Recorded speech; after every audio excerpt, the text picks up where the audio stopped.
My mom secretly sabotaged my career. Now I'm her boss and she's fired, and the taste of this moment is sweeter than I ever imagined it could be. The conference room feels different when you're sitting at the head of the table instead of scrambling for scraps at the far end. The leather chair beneath me still holds the warmth from the previous meeting, but there's something else warming me now.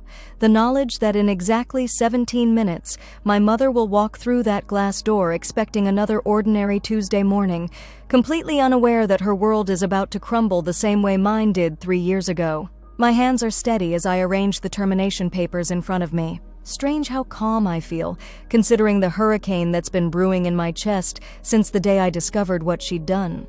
The day I realized that every rejection letter, every missed opportunity, every door that slammed shut in my face, all of it traced back to her. I should probably start from the beginning, shouldn't I? From the moment my carefully constructed life began its spectacular collapse, orchestrated by the one person who was supposed to love me unconditionally. It was a Thursday when I found the emails. Funny how life-changing moments always seem to happen on the most mundane days. I'd been living in my childhood bedroom for 6 months by then, my pride as shattered as my bank account. 28 years old and back home because I couldn't find work anywhere in my field. Marketing positions that should have been slam dunks turned into polite rejections. Interviews that started promising would end with that familiar look of disappointment and the promise of a callback that never came. My mother would bring me cups of tea and stroke my hair while I cried into my pillow, whispering that everything would work out, that I was talented and smart and any company would be lucky to have me. The concerned furrow in her brow looked so genuine. Her voice carried just the right amount of maternal worry mixed with unwavering faith in my abilities. I believed her. God, how desperately I believed her. The discovery happened by accident, the way these things always do. My laptop had crashed during an important application deadline, and in my panic, I grabbed her computer from the kitchen counter. Just needed to submit one portfolio, I told myself. 5 minutes maximum.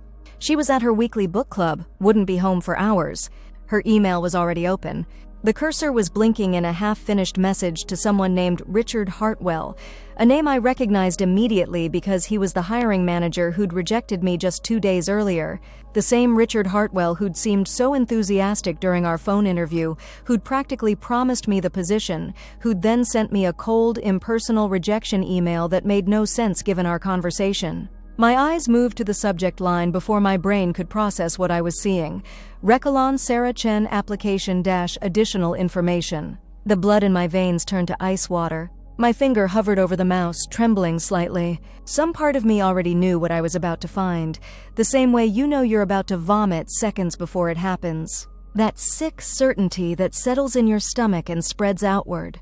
I clicked. The email thread unfurled like a nightmare in reverse chronological order. My mother's responses were carefully crafted, each one a masterpiece of subtle manipulation. She never outright lied about my qualifications. She was far too clever for that. Instead, she planted seeds of doubt with surgical precision.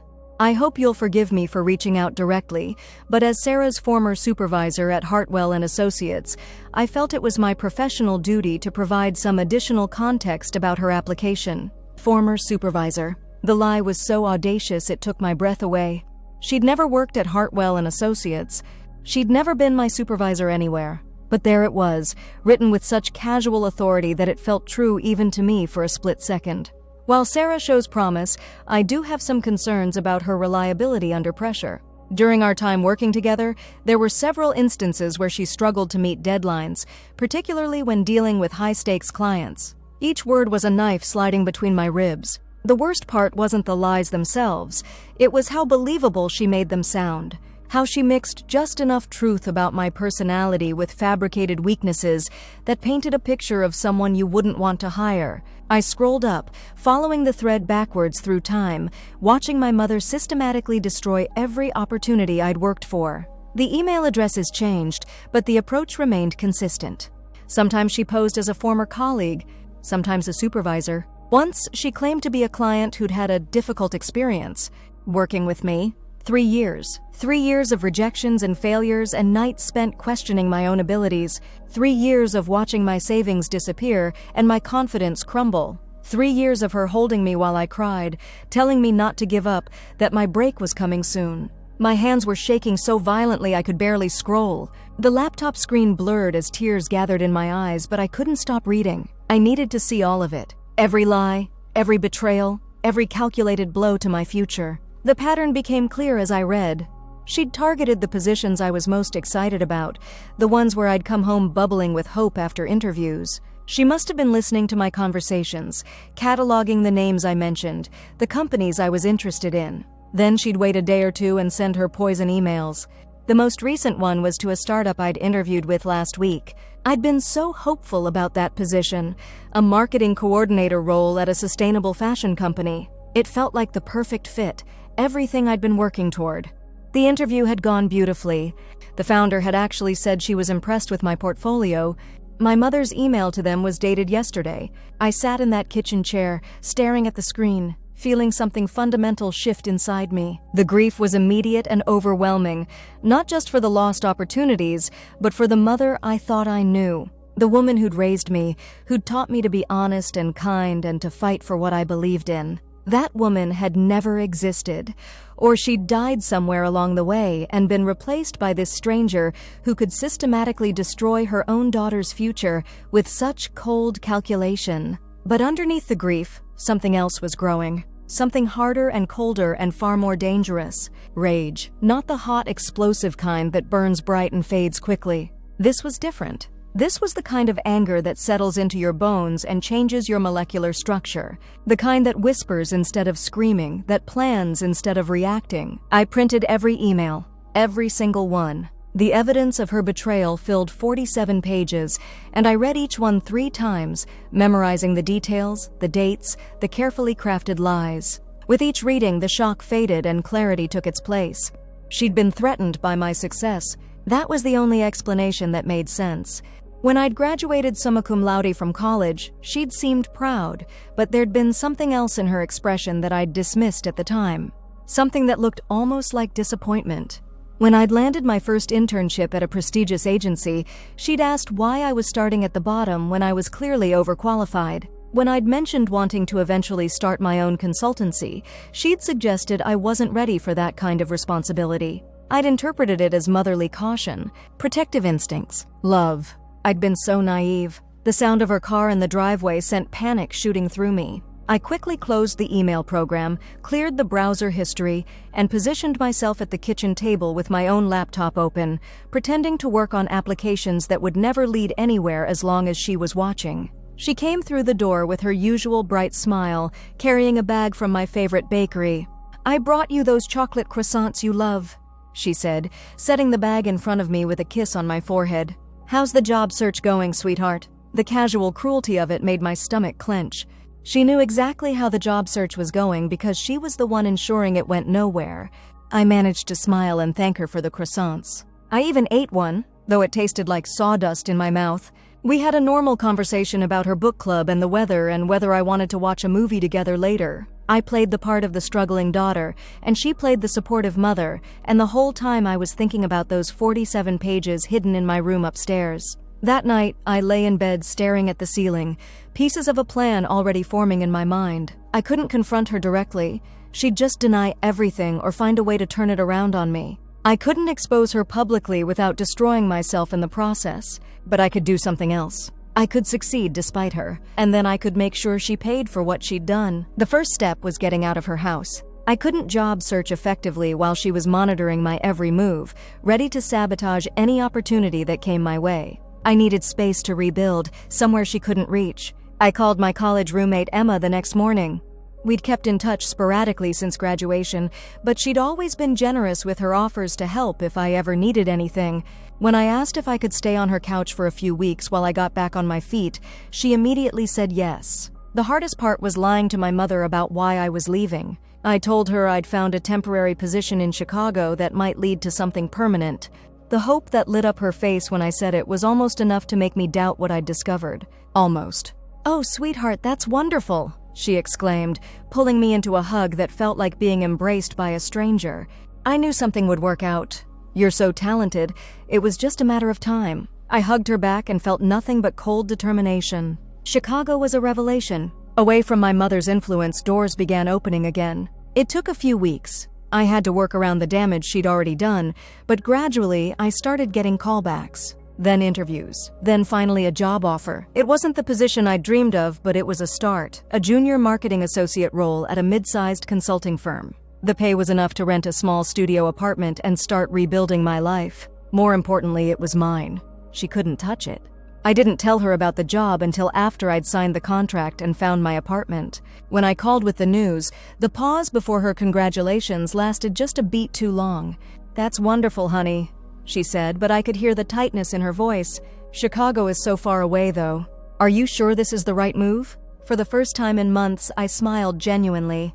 "I'm sure, Mom. It feels like a fresh start." She tried to talk me out of it, of course. Subtle at first, concerns about the cost of living, the winter weather, being so far from family. When that didn't work, she became more direct. Maybe I was rushing into things. Maybe I should look for something closer to home. Maybe this company wasn't as reputable as I thought. I listened to all of it with the patience of someone who finally understood the game being played.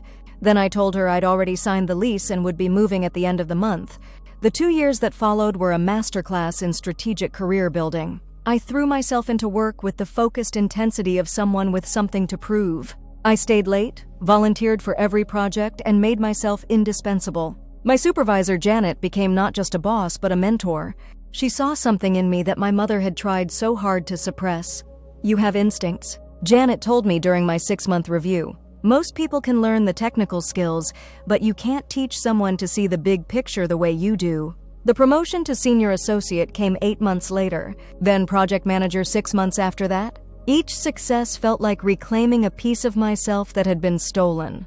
Each achievement was proof that my mother's sabotage hadn't been about protecting me from failure, it had been about preventing me from succeeding. I kept our contact minimal during this time. Weekly phone calls where I shared carefully edited versions of my life.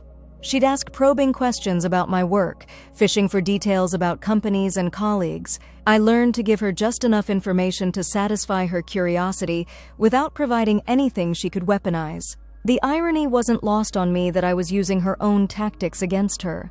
Selective truth-telling, strategic omissions. The difference was that I was protecting my future while she'd been destroying it. The breakthrough came during my 2nd year in Chicago. Janet called me into her office on a Tuesday morning with an expression I'd learned to associate with good news. "How do you feel about Los Angeles?" she asked without preamble. The question caught me off guard. "I've never been." "Why?" "We just acquired a small marketing firm there. Hartwell and Associates. They're struggling with some management issues, and the partners think fresh leadership might help turn things around." Hartwell and Associates. The name hit me like a physical blow. The same company where my mother had claimed to be my former supervisor, where Richard Hartwell had rejected me based on her lies. "They want to bring in someone from outside to assess the situation and make recommendations," Janet continued. "It's a big opportunity. 6 months minimum, possibly permanent if you're interested in relocating. Full autonomy to restructure as you see fit." I managed to keep my voice steady when I accepted the position, but inside I was screaming with something that felt like destiny. The universe had just handed me the keys to the kingdom my mother had locked me out of. The research phase was intoxicating. I spent weeks learning everything I could about Hartwell and Associates, their financials, their client base, their personnel. The company was indeed struggling. They'd lost several major clients in the past year and were bleeding talent. Management was described as old-fashioned and resistant to change. In the industry reports, perfect. I flew to Los Angeles on a Sunday in March, exactly 2 years after I'd discovered my mother's emails. The Hartwell and Associates office was smaller than I'd expected, cramped into the 3rd floor of a building that had seen better decades. The staff I met during my first week seemed demoralized and scattered, going through the motions without any real sense of purpose or direction. Richard Hartwell himself was a tired-looking man in his 60s who seemed genuinely grateful for outside help. He welcomed me warmly, with no recognition of my name or any memory of the email exchange that had changed my life. Why would he remember? To him, I'd been just another applicant who didn't work out. My first month was spent in careful observation. I attended meetings, reviewed processes, and conducted one-on-one interviews with every employee. The problems were systemic: poor communication, outdated procedures, lack of clear leadership. But they were fixable with the right approach. More importantly, I was building trust.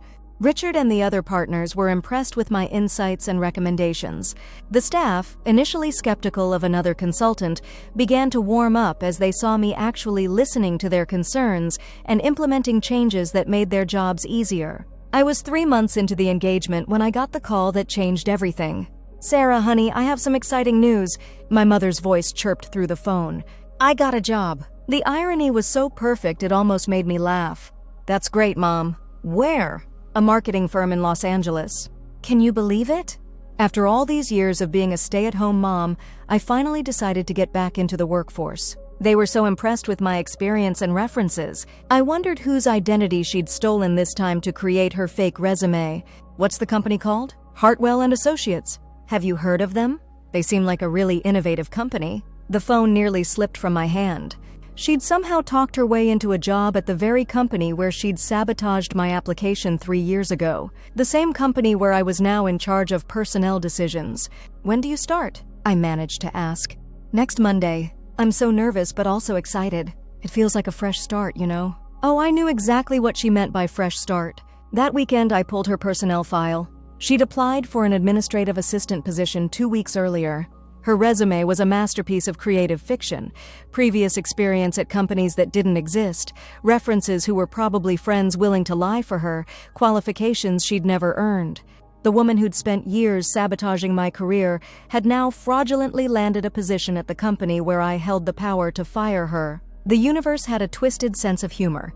Monday morning arrived with unusual clarity. I dressed carefully, a black suit that made me feel powerful, my grandmother's pearl earrings for luck, heels that clicked decisively against the floor. I arrived at the office early and positioned myself in the lobby where I could watch the entrance. She walked in at 8:47 a.m., looking nervous and excited, clutching a new leather portfolio. She'd had her hair done for the occasion and was wearing a dress I'd never seen before. For just a moment, watching her straighten her shoulders and take a deep breath before approaching the reception desk, she looked like any other hopeful new employee on their first day. Then I remembered the 47 pages of printed emails hidden in my apartment back home, and the moment of sympathy evaporated. I stayed out of sight while she completed her new hire paperwork and orientation. Richard himself walked her to her desk, chatting pleasantly about the company and her role. She was assigned to support the marketing team, the same department I was restructuring. Perfect. I waited until after lunch to make my appearance. She was settling into her cubicle, arranging family photos and a small plant she'd brought from home. I approached from behind, my footsteps muffled by the carpet.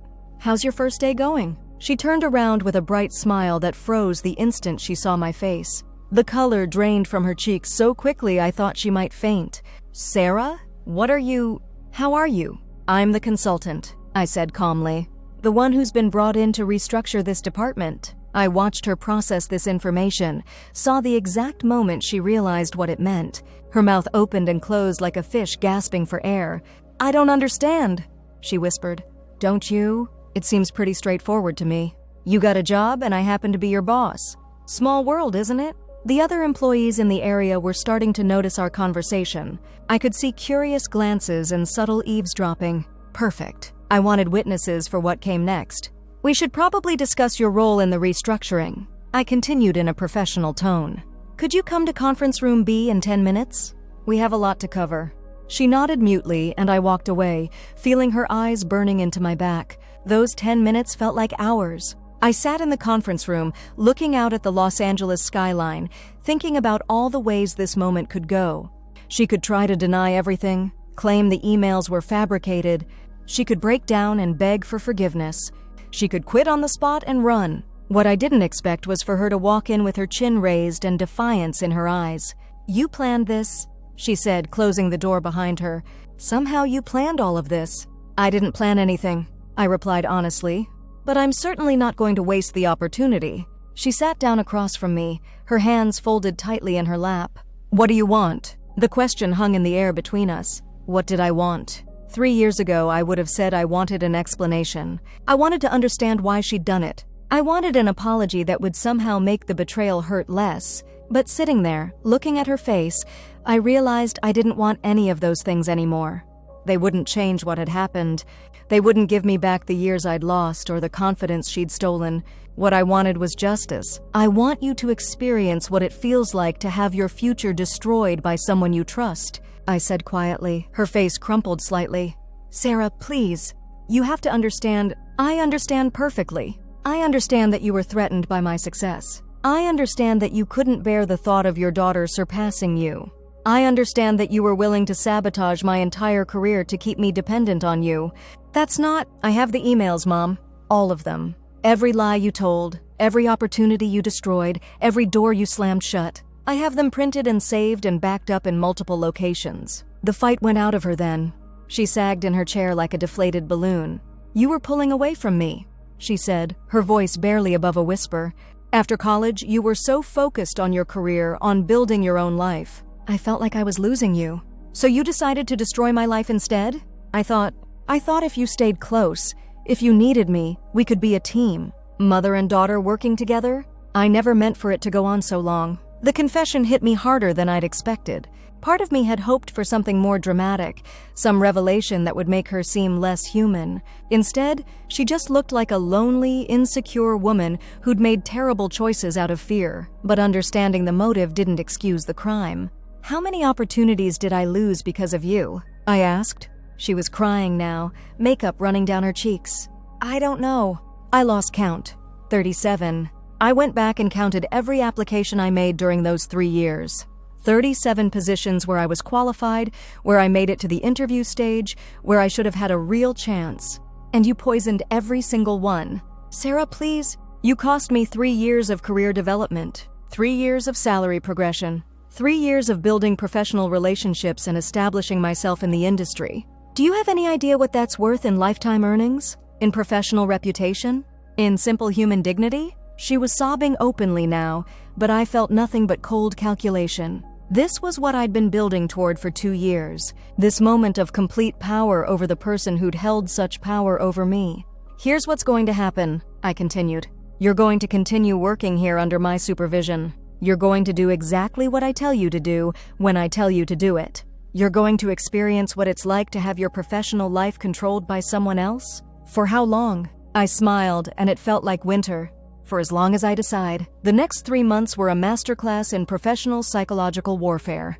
I gave her assignments that were menial but necessary: filing, data entry, organizing supply closets. Tasks that kept her busy and visible, but offered no opportunity for advancement or recognition. I scheduled her for every early morning meeting and late afternoon session. I critiqued her work with the same cold precision she'd used to destroy my applications. I never crossed the line into obvious harassment, but I made sure every day reminded her who held the power now. The other employees noticed, of course. Office dynamics are impossible to hide completely. Some seemed to sense there was history between us. Others just saw a demanding consultant putting a new employee through her paces. I cultivated an image of exacting professionalism, high standards applied equally to everyone, with no special treatment for anyone. My mother, to her credit, never complained.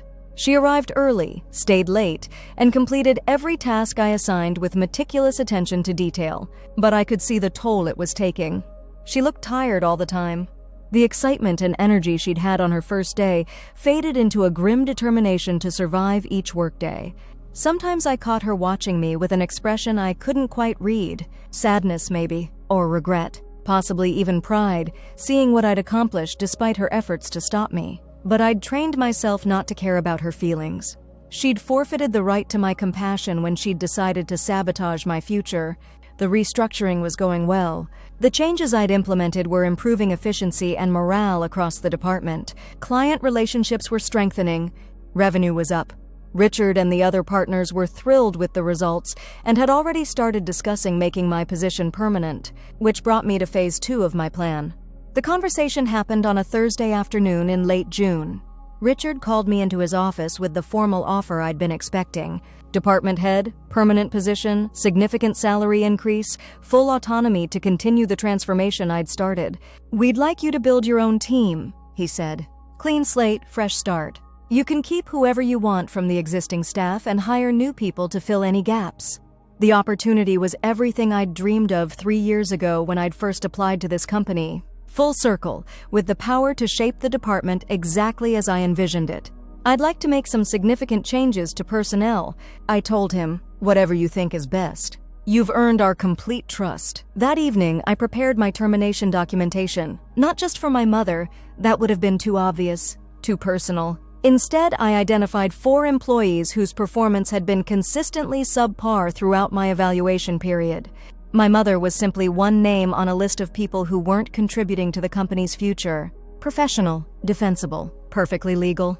The termination meetings were scheduled for the following Tuesday. I handled them in alphabetical order, which meant my mother was second on the list. Each conversation followed the same script: performance issues, company restructuring, position elimination, severance package, final paycheck. She sat across from me in the same conference room where I'd confronted her 3 months earlier. This time, her expression was resigned rather than defiant. She'd probably seen this coming for weeks.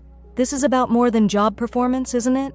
she said when I finished reading the termination documentation. I set the papers aside and looked at her directly. "What do you think?" "I think you've gotten your revenge." The word hung between us like a challenge. Revenge. Such an ugly word for what felt like justice. "Have I?" I asked. "You destroyed 3 years of my career. You cost me opportunities I can never get back. You made me doubt my own abilities and worth. I've given you 3 months of unpleasant work, and now I'm firing you from a job you obtained through fraud. Does that seem proportional to you?" She considered this. "No, it doesn't." The admission surprised me. I'd expected her to argue, to claim the punishment didn't fit the crime. "So what would be proportional?" I asked. "Nothing," she said quietly. "There's nothing you could do to me that would be proportional because what I did was unforgivable. I stole something from you that can't be replaced. I know that." The conversation wasn't going the way I'd imagined. I'd expected her to be angry or bitter or desperate. Instead, she just seemed sad and tired and older than I'd ever seen her. "Why aren't you fighting this?" I asked. "Because you're right. I deserve this and worse." She looked at her hands.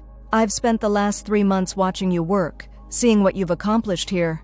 You're brilliant, Sarah. You always were. And I tried to steal that from you because I was scared and selfish and weak.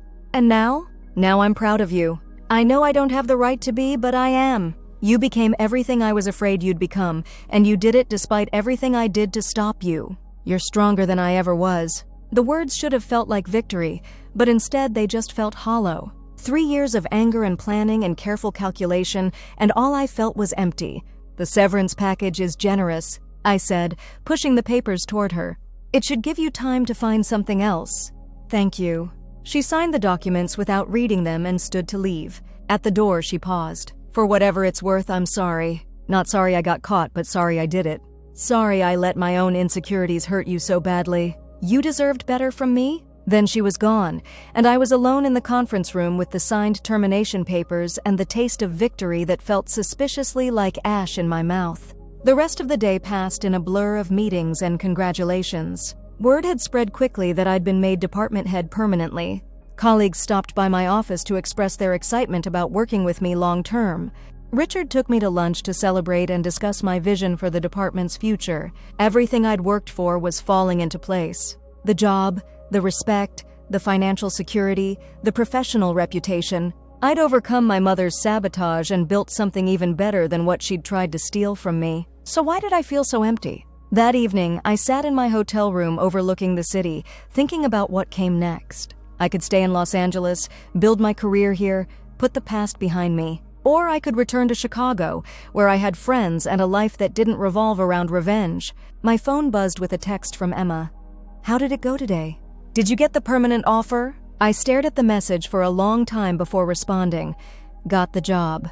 Fired my mom. Mission accomplished." Her reply came immediately. "How do you feel?" That was the question, wasn't it? How did I feel? Victorious? Yes, in a technical sense. I'd achieved everything I'd set out to accomplish. I'd proven my worth professionally, gained a position of power, and ensured my mother faced consequences for her actions. Satisfied? Not really. The victory felt hollow, like winning a game where everyone loses. Relieved? Maybe. The chapter was finally closed. The betrayal had been addressed, the power imbalance corrected. But mostly I felt tired, bone-deep exhausted in a way that sleep wouldn't fix. I'd spent 3 years carrying this anger, letting it drive me and shape my decisions. Now that it was over, I didn't know who I was without it. I called my mother that night. She answered on the first ring, as if she'd been waiting. "Sarah?" "Hi, Mom." There was a long pause. Then, "Are you okay?" The question caught me off guard. After everything that had happened, after I'd just fired her, she was asking if I was okay. "I don't know," I said honestly. "I thought I'd feel better once it was over. Revenge is like that," she said softly.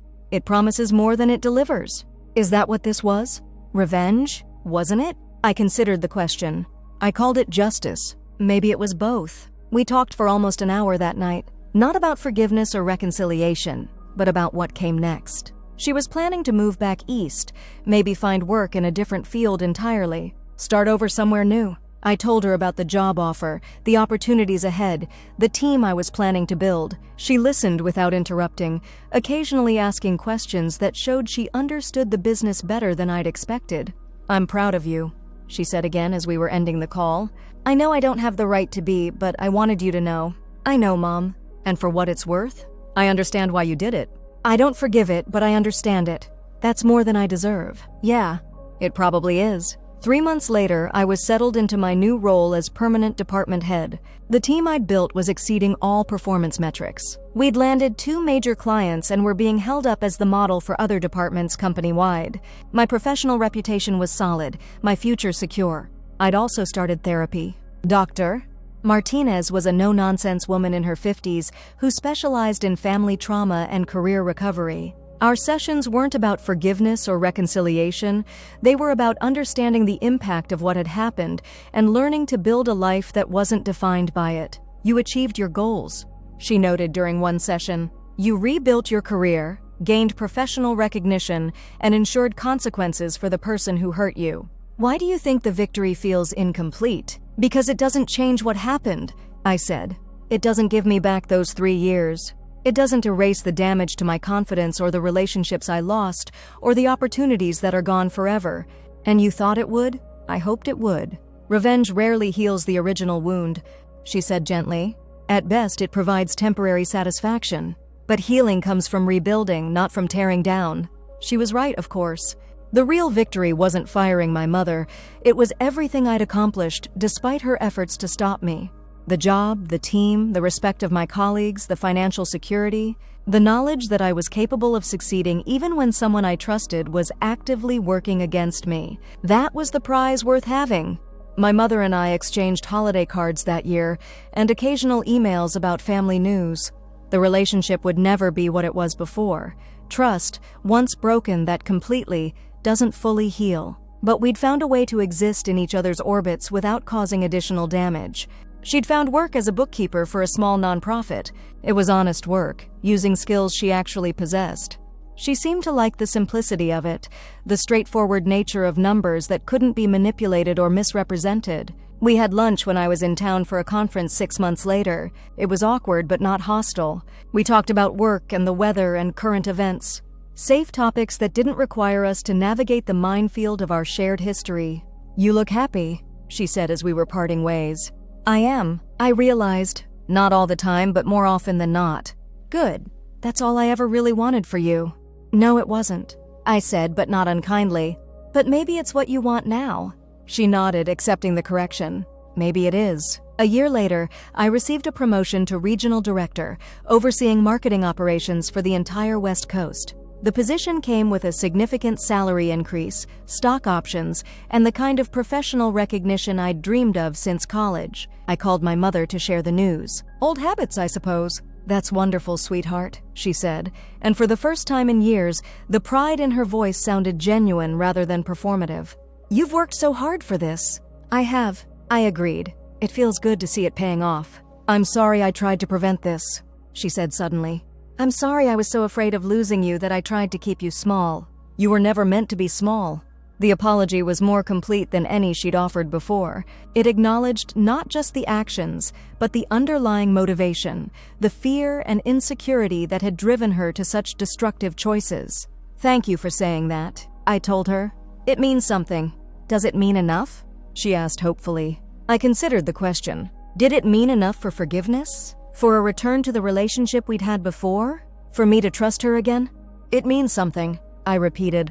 "That's a start." And it was. Not an ending, not a resolution, but a beginning. The first step toward whatever our relationship would become, built on truth instead of illusions, on acceptance instead of manipulation. The taste of victory had evolved over time. It was no longer the sharp, cold satisfaction of revenge served. It had become something warmer and more sustainable. The deep contentment of a life well lived despite obstacles, the quiet pride of success earned through perseverance, the complex peace of understanding that some wounds never fully heal but can be integrated into a larger story of resilience. My mom had secretly sabotaged my career, and I had become her boss and fired her. But that wasn't the end of the story. It was just the climax of a longer narrative about betrayal and recovery, about the difference between justice and revenge, about learning to build a life that wasn't defined by the worst things someone had done to you. The real victory wasn't in the moment I handed her those termination papers. It was in every day afterward when I chose to build something positive instead of remaining trapped in the anger of what had been stolen from me. That was a victory worth savoring.